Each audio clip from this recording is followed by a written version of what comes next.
Yeah, the talent is in the players, number one, the scheme, number two, and then when you put a quarterback in there that can do the things he can do, that makes it really tough to defend. I mean, anytime you're asked to defend, let's not count the offensive line for right now, 6 of them that can run it or can get the ball. It's tougher than just the 5. Some quarterbacks we play are not going to run the football. So you take that out of your thinking. The pass rush is a little bit different. Maybe the edge run support's a little bit different. But when the quarterback can do what this quarterback can do, it brings in a lot more different issues. I mean, you got to be on point with scheme. The player's got to be on point with responsibility. And you can see when that doesn't happen, and with people that they play, they expose them. Everybody knows about Andy's connection to Philadelphia, but yeah. Your own. I think earlier this year you talked about obviously visiting Big Charlie's, but yeah. What do you particularly, I guess, appreciate about Philadelphia, and what does that city mean to you? Well, I married a Philly gal. Maria's from Philly. We still have a place there, so there's a real strong connection. And as far as the Eagles, I mean, Jeff Lurie is one of the greatest owners I've ever worked for, and I think Andy will tell you the same thing.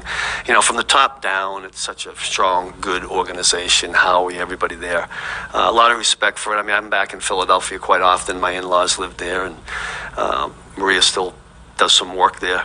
She keeps working because she's a hard worker. So there's a lot of connection, and you're right about the Charlie's Saloon. We love those people over there. Describe just the way that the Eagles version of the RPO pressures. Yeah, I mean, it's there's a lot of college football aspects to it. In any of this RPO option football game, to me, when the quarterback is as good as he is and can always make his play right versus whatever he's seeing, that's really challenging. And there are some quarterbacks, I mean, certainly at the college level, that can do RPO, but aren't really good at drop back passing, let's say. But he can do all that. He's pretty well rounded, and then you add in the ability to make the defense look wrong by pulling it, throwing it, whatever. That makes it real challenging. Steve, we've seen a lot of good grades from all these places about what Chris did the other night. I wonder internally, how good was he for you guys in your internal grading, and maybe how important is he particularly in winning this next round? Yeah, I thought Chris was dominant and real disruptive in the pass game we played, and we needed that. That we know how elite that quarterback is. It almost feels like this is the complete reverse of what we're facing now, because it was pretty pass dominated. What we just played, this is a little bit more run dominated. Although, when you watch the Philadelphia Eagles, they're a very balanced football team in terms of in run and pass, and they're really good at running the football even on third down. But I think Chris, listen, we're glad we have him. He can make a big difference in a lot of things, and he can be disruptive in the run game too. We just got to get in the right spot, and hopefully we get the right defense called against whatever they're running offensively. Coach, with having Frank, on the end in that zone read game, do you feel like he's kind of the perfect outlier just to kind of disrupt that?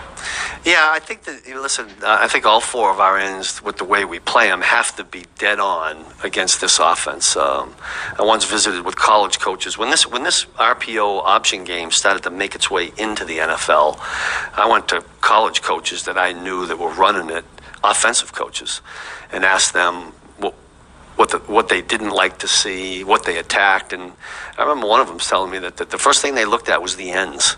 How do the ends play? Do they bite? Can you get them to give them a lot of eye candy? They threaten them. They kick them out. They log them. They crack them. The quarterback comes out and runs on them. So I'm hoping our 4 guys can handle all that, because Philadelphia gives you everything. Give it all. Like, Coach, you mentioned that this is a run-heavy offense, but the 2 receivers there, A.J. Yeah. Brown, That's why I say it's balanced. I mean, it feels run-heavy for the NFL, We're just going to ask, what are the intangibles to those 2 Yeah. stand out to you? They put you in a bind because, everybody knows the numbers game. You all been around football long enough to say if you pack them in the box, you leave 2 really elite wide receivers all by themselves on. That's tough on any corner or any safety or any nickel. And that's where I think they've opened up their whole game, playbook-wise, offensively. Is we got those 2 guys, and we faced them a year ago, but A.J. wasn't there. That adds a whole nother element to it and opens things up. It's obvious why they did it, and they're reaping the benefits. You got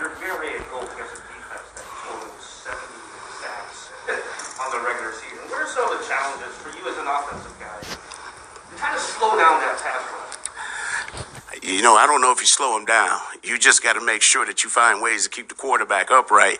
But, it's going to be a challenge. And, those guys, they do a hell of a job. And, their second wave of guys who they have that coming in are very good. When we're still talking about Ndamukong Suh playing and still playing at a high level, that's very impressive. And so those guys have done an outstanding job all year long. But on top of that, we got 5 guys up front, that take a tremendous amount of pride in keeping our quarterback upright. So they understand the challenge. They know exactly what is expected of them. And this is just one of those games. It's going to be one in the paint.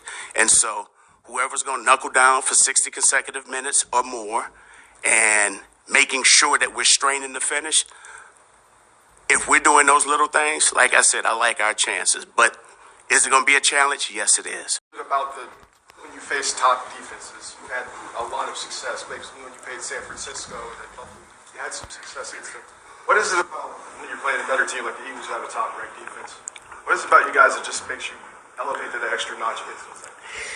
Well, it's always about the challenge. And like I said, we know, 70-plus sacks, these guys are pretty damn good. That's an offensive coordinator's nightmare. But the challenge is just making sure that we're being accountable to one another. And so it's our job as a coaching staff to make sure that we're putting our guys in the right position so they can be at their best. But on top of that, we're going to put ownership on our guys, making sure that they can go out there and effectively go out there and do what they need to do in order for us to get it done. So the accountability, guys understand their roles. They understand that, hey, when we're playing against the best, we have to be at our best. The extra film study has to take place.